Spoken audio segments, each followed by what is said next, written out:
Inilah rekaman kamera pemantau yang merekam aksi pencurian di sebuah toko kelontong di Jalan Makio Baji, Kecamatan Rapocini, Kota Makassar, Sulawesi Selatan.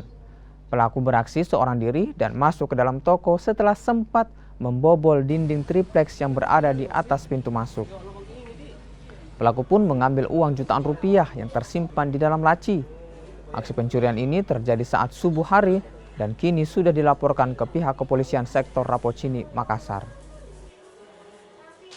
Dari hasil rekaman tadi dia jalan saja di sini terus manjat di sini.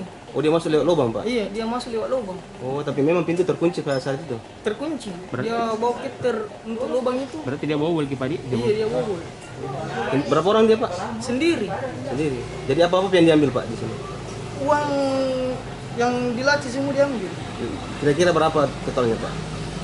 Kurang tahu nih berapa total pastinya karena Ada jutaan, Pak? iya.